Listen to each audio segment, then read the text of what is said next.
This is Valley View News, and here are today's headlines. More than 80 people were arrested during a protest in St. Louis. Insane Clown Posse fans protested in Washington.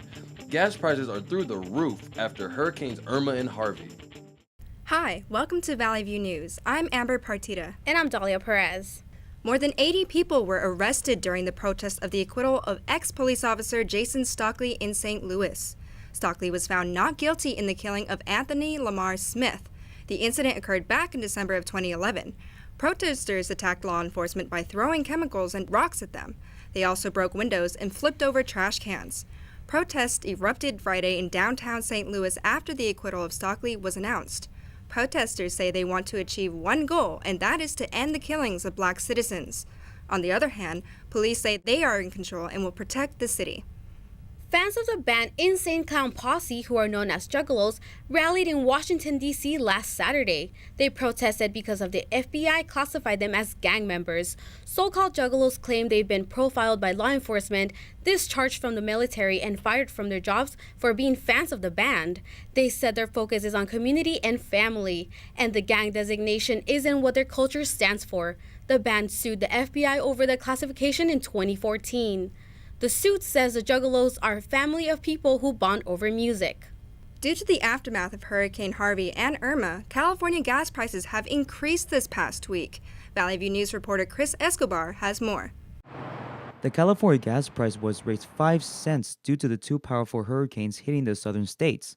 One resident believes it's a habit for gas prices to increase after a major disaster. Well, I mean, just that's what happens when disasters happen, where a lot of oil is produced down there, and I understand there's going to be a little uptick in oil prices. With the 5-cent increase, some gas station employees say it's America's duty to help out other states when going through a tough situation. I think it is Americans, the citizens' responsibility all around America to help out whenever there's a hurricane, because they do need help. The average cost for California for a gallon is now $3.19 and may increase due to the after effects of Irma. But even with the gas price increase, some CSUN students say it doesn't have any effect on them. I pump gas maybe once every 3 weeks, so my car is kind of a gas saver, so I'm not really worried about it. You got to do what you got to do. Some California residents say the price hike will influence them to conserve on gas and to use more public transportation. Most people try to just conserve when possible on that, but at the end of the day, you got to go where you got to go, and we're kind of subject to the prices of gas. The national average cost for gas is $2.67. The 5-cent increase was driven by the Gulf Coast refineries after Hurricane Harvey. In Northridge, I'm Chris Escobar, Valley View News. The destruction from Hurricane Irma left the island of Barbuda uninhabitable. Antigua and Barbuda ambassadors to the United States, Ronald Sanders, says it is a humanitarian disaster. Sanders says for the first time in 300 years, there has not been a single person living in Barbuda. The government is focused on rebuilding and bringing back electricity and water to the island. A 94-year-old woman is suing the nursing home where 8 people died after Hurricane Irma. Rosa Cabrera sustained heat-related injuries from the failure of the nursing home's air conditioning. She was later hospitalized. She was also told she wasn't going to be evacuated, but that she was safe and taken care of. Cabrera is a WMPT who can't walk or live independently. The firm representing the nursing home said it can't comment on the lawsuit. Most of the 8 residents who died at the home were treated for dehydration, respiratory issues, and heat-related issues.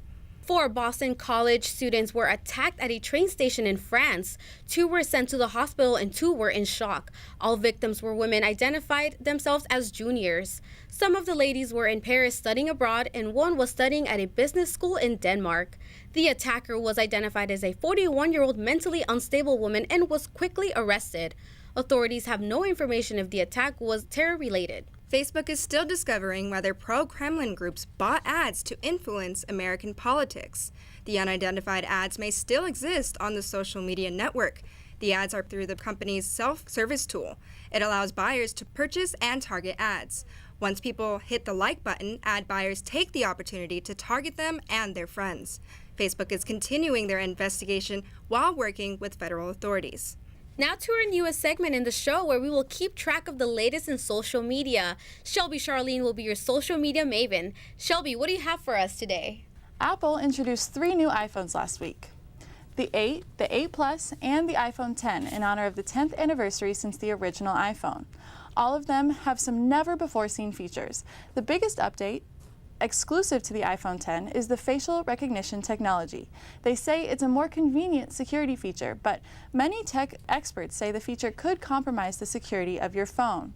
They say the best way to secure your phone is to use a 6-digit passcode. All 3 new phones come with other features like a better camera, extra storage, faster processor, and new glass that's supposed to be the most durable glass ever in a smartphone. The iPhone also comes with a wireless charging feature. However, customers will have to buy their own wireless charging pads. Not to worry, all 3 phones are equipped with the USB charging port. The iPhone 8 and 8 Plus are set to release September 22nd. The iPhone 10 will be released November 3rd. You can pre-order in October. Facebook faced a controversial issue regarding anti-Semitic ad categories last week. The site's self-service ad manager was allowing advertisers to direct their promotions towards users who had interests like Jew haters and how to burn Jews. The anti-Semitic ad options weren't created by people, but by an algorithm. After becoming aware of this issue last week, Facebook removed the categories and is exploring different solutions to the problem. The site's considering limiting the number of categories available or approving each category before making them available to ad buyers. In other Facebook news, the social site has introduced a new feature called the snooze button. If you've ever wanted to temporarily make someone's post disappear from your newsfeed, well, now you can. The new feature allows users to unfollow pages for 24 hours, 7 days, or even 30 days. The snooze button gives users more control over the content that appears on their news feeds without forcing them to permanently unfriend or unfollow pages or people. Facebook is currently testing the new feature on a selection of users. President Trump retweeted a video last Sunday morning that showed him hitting a golf ball that seemingly hits Hillary Clinton. The Twitter user who originally posted the edited video shared it with the caption, "Donald Trump's amazing golf swing," with the hashtag #CrookedHillary. The footage of Hillary came from a 2011 video of Clinton falling as she boarded a plane. Reaction to the president's tweet has been divided. Some say the tweet is just a joke. However, 2 California congressmen denounced the president's actions on their own Twitter accounts. That's all I have for you today. Back to you. President Donald Trump attended his first United Nations General Assembly in New York. Leaders await to hear President Trump's approach to issues such as climate change and the Iran nuclear accord. His 4-day schedule will be filled with one-on-one talks with eager counterparts to discuss these issues and the standoff with North Korea. President Trump says the UN has not reached its full potential and seeks a UN that can regain the trust of people around the world. This is the first chance leaders around the world get to judge President Trump and interact with him. 2 people were arrested in connection with the bombing of an underground train station in London. The bombing injured 30 people when a device exploded during rush hour. A 21-year-old man and an 18-year-old man were arrested separately by British authorities. Both suspects were fostered by an elderly couple known for taking in refugees.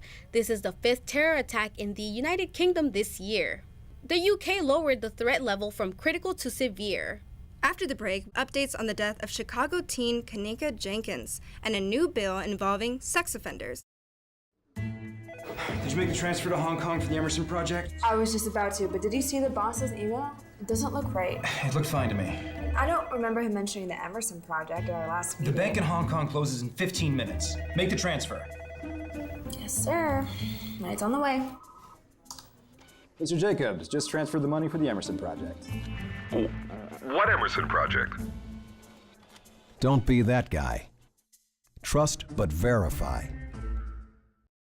Hello, I'm Cameron Parrish in the Valley View newsroom with an update on the devastating Mexico earthquake. Officials say at least 216 people were killed. That number may rise. 22 bodies were found at an elementary school.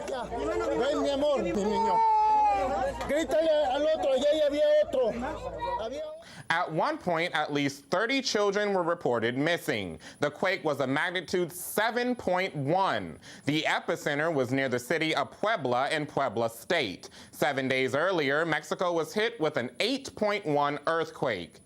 Mexico's president says the nation is faced with a national emergency. Back to you in the newsroom. The family and friends of Kanika Jenkins, led by the victim's mother, Teresa Martin, are demanding that the FBI investigate further into her death. A group of people met in a park in Chicago to release balloons in Jenkins' honor. The group stormed into the FBI Chicago office last Saturday for the Bureau to take on the case. Kanika Jenkins was found dead at the Crowne Plaza Hotel's kitchen freezer Sunday, September 10th. Police released video of Jenkins stumbling through the hotel and eventually into the abandoned kitchen and towards the freezer. There is no video of Jenkins actually walking into the freezer. Those who showed up to the march suspect a cover-up. They want the Rosemont police to release the full tapes from the security footage, not just bits and pieces. Martin says that they will continue to protest until the FBI takes on the investigation.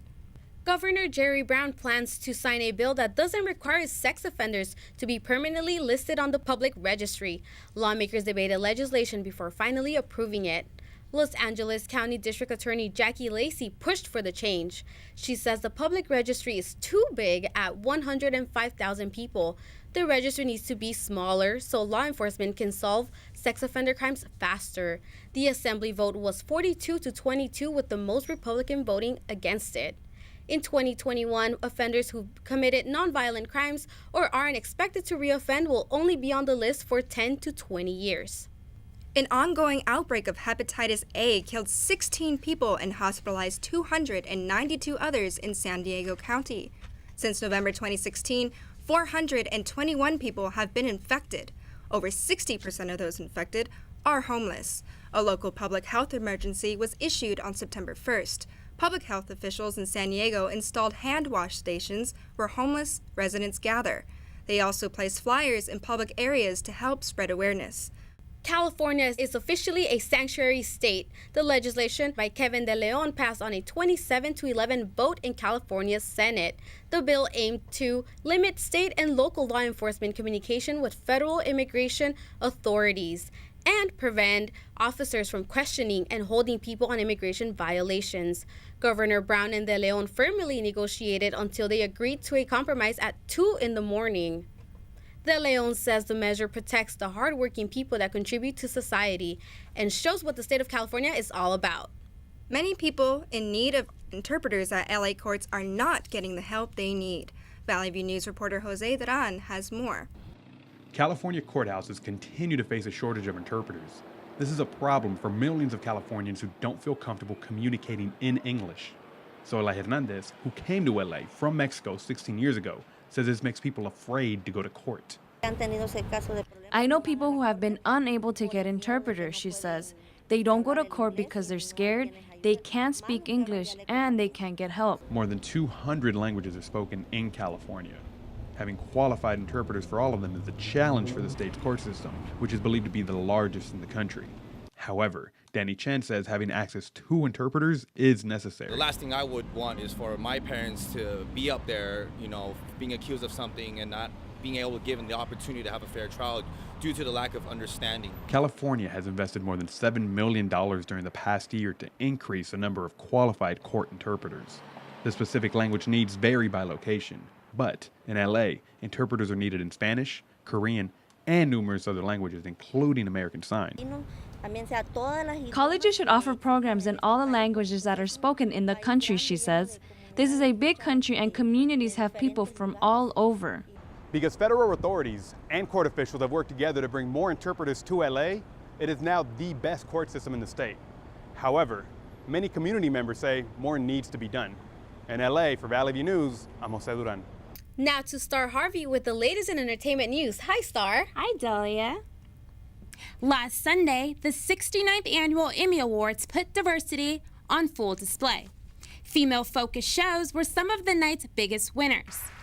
And the Emmy goes to The Handmaid's Tale!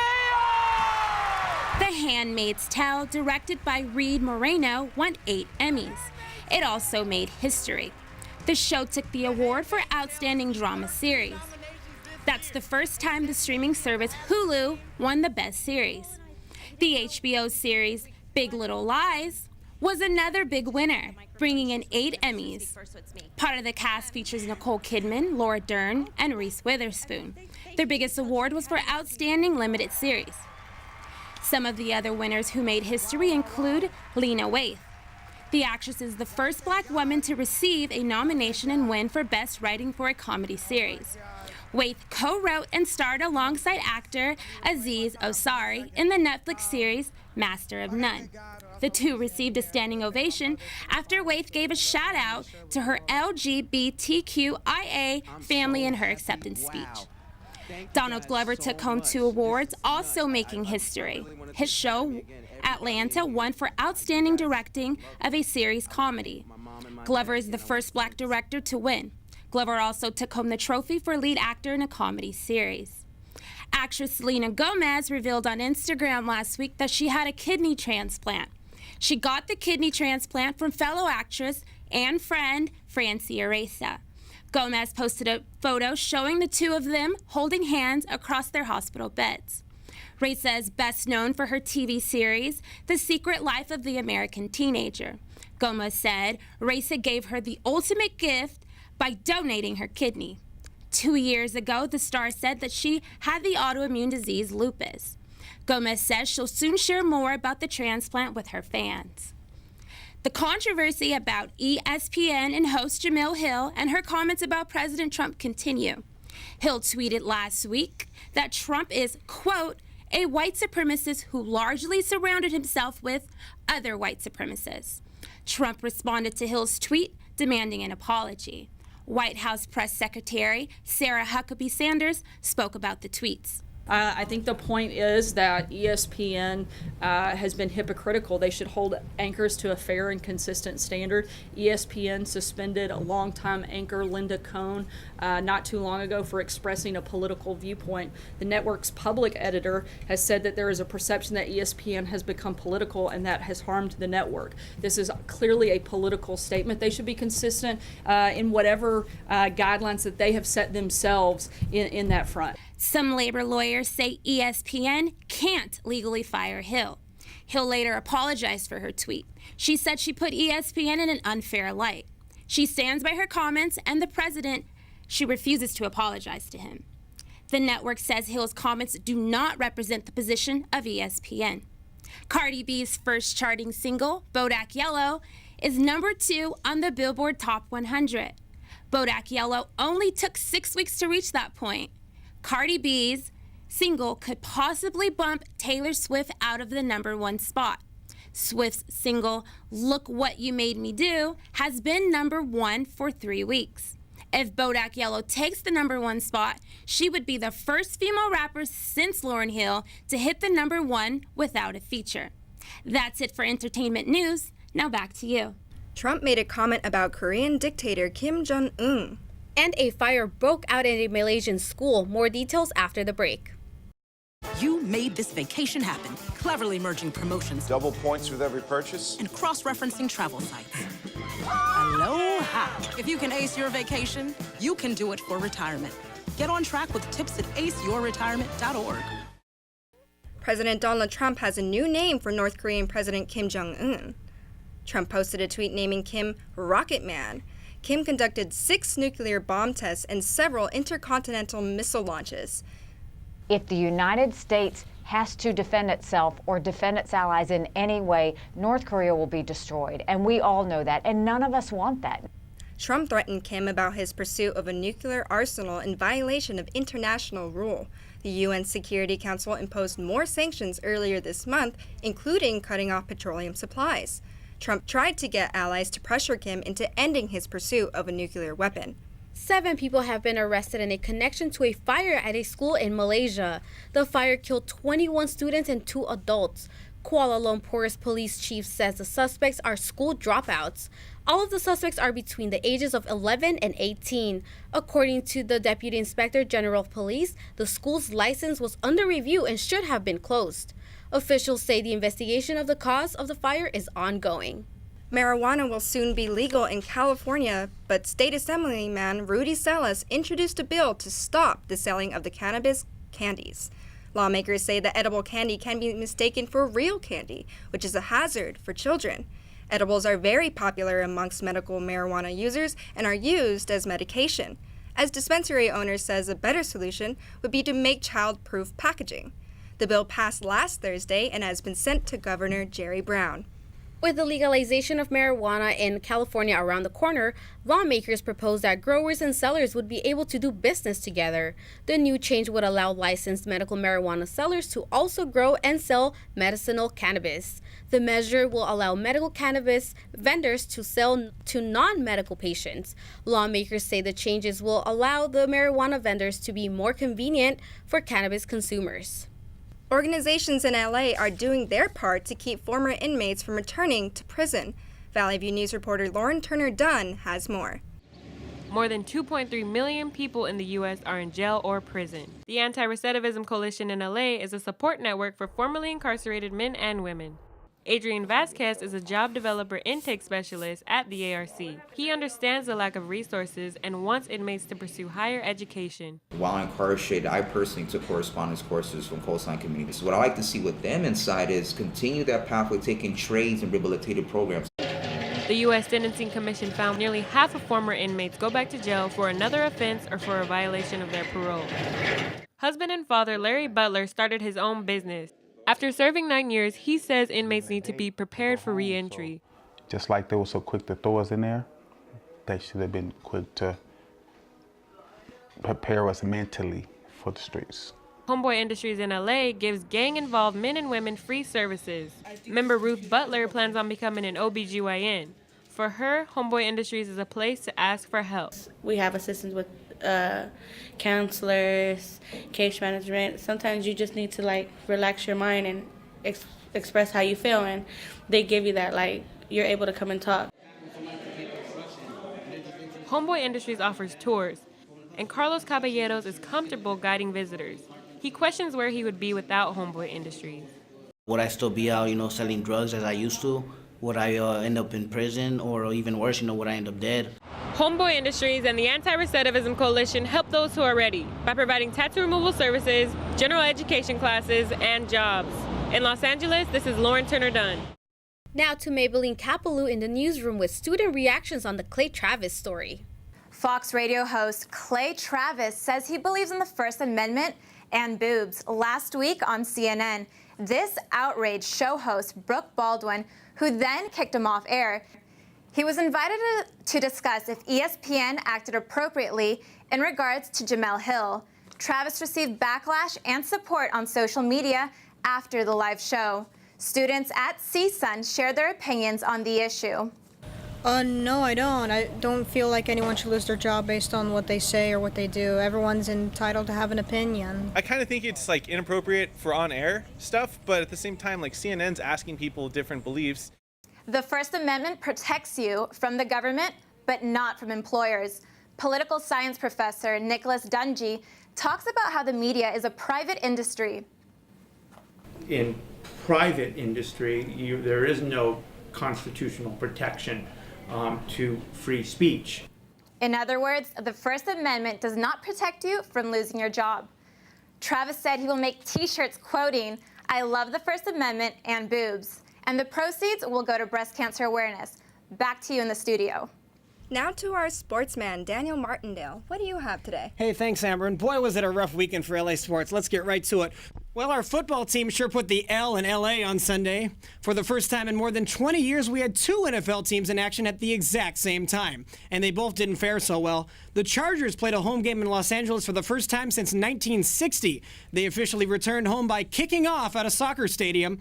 They played their first home game of the season against the Miami Dolphins at the StubHub Center in Carson. And it turns out the Chargers took something with them from San Diego, losing. They lost their 7th straight game dating back to last season by a final of 19-17. Veteran quarterback Phillip Rivers was flowing all day for LA. He completed 31 of 39 passes for more than 300 yards.